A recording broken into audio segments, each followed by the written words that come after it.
Studies have shown that microplastics are everywhere, showing up in remote regions around the world like the Arctic Circle, to even flowing through our bloodstreams. They pose potential risks such as inflammation, heart disease, and hormone challenges due to the harmful chemicals that are within plastics themselves. It's actually estimated that you consume about a credit card's worth of plastic every single week. Because we're not quite sure of the long-term implications of this, I personally find it's best to reduce as much exposure as possible. One major source of exposure to microplastics is from food storage containers. Over time, these containers can wear out, causing tiny particulates of plastic to enter into your food just from use over time. I made a whole video on this about other types of containers you can use to store food in, which I'll link up here for you. My personal favorites are glass, silicone, and stainless steel if you're looking for other ways to store food outside of plastic containers. Another way that you can reduce microplastics is by avoiding heating up food in plastic. So if you go to the grocery store and you buy vegetables that you can steam in a bag in the microwave, oftentimes that packaging is plastic. While the packaging may be considered food grade and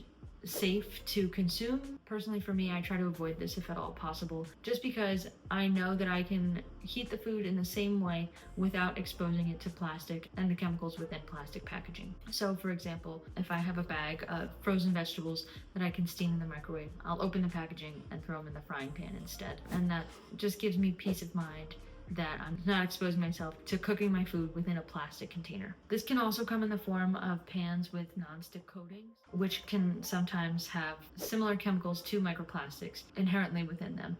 So you can opt for things like ceramics, stainless steel, or cast iron in order to reduce that exposure there. Another way that you may find yourself having exposure to microplastic is through drinking things out of plastic containers. Studies have found that there's higher levels of microplastics in bottled water than there is from the tap. So a simple swap that you can make is just by opting to use a reusable water bottle, maybe one made of stainless steel or aluminum that you can reuse over and over again to reduce the amount of exposure to microplastics within that. This will not only help prevent you being exposed to plastic degradation over time, but it also helps reduce the number of single-use plastics. Another way to do this is simply by being mindful about when you're shopping, by avoiding single-use plastics as much as possible. You know, when you get takeout, if you can opt for using a reusable utensil versus using the plastic cutlery that comes from the restaurants, or if you can avoid the single-use plastic bags at the grocery stores for your produce and opt for cloth bags, or use a canvas tote bag rather than a plastic bag. These are all great ways that you can reduce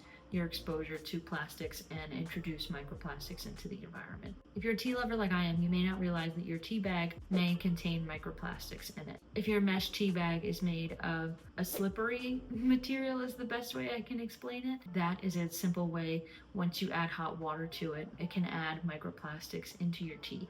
So opt for loose leaf tea or just a cloth bag or a paper tea bag instead of introducing microplastics into your tea. When you're storing food, something you should consider is avoiding using saran wrap, but using things like aluminum foil or just another food storage container, so that way you reduce the microplastic exposure to your food that way. Another great option is using silicone covers or beeswax wraps, which I'll link down below for you. Another thing that you may not realize is that your laundry can actually be a source of microplastics. So things like polyesters and synthetic materials, after every single wash, they release microplastics into the environment. So if you can opt for natural fibers like cotton or linen, this is a great alternative to do it. I'm not saying go out and buy a completely new wardrobe. I won't say that at all. But what I will say is that being a little bit more selective with which fabrics you're going to opt for can really help you avoid microplastics exposure on your skin. When you're cooking in the kitchen, avoid using plastic utensils like a plastic spatula, especially if you're using them to cook on your stovetop, because the contact between the plastic utensil and the pan can actually cause a leach in the microplastics into your food itself. So definitely avoid that if you can. Additionally, ultra-processed foods are more likely to contain microplastics than whole processed foods because there are different steps along the manufacturing lines. Most times different ingredients are stored in packaging that has some component of plastic in it. So if you can opt for making food yourself, that's a great way to limit your exposure to microplastics. When you're shopping for different products in general, whether that be food or whether that be personal care products like deodorants, shampoos, things like that, see if you can opt for ingredients that avoid using plastic packaging or opt for reusable or refillable options if possible. One simple switch that you can make is by switching from a liquid body wash to a bar soap. Finally, make sure you're cautious about where you source your sea salt from and your seafood products, because the ocean is one of the biggest sources of microplastics, and fish and different aquatic life end up actually consuming all of that plastic that ends up in the ocean, and then from there you end up consuming it. The volume of plastic in ocean pollution is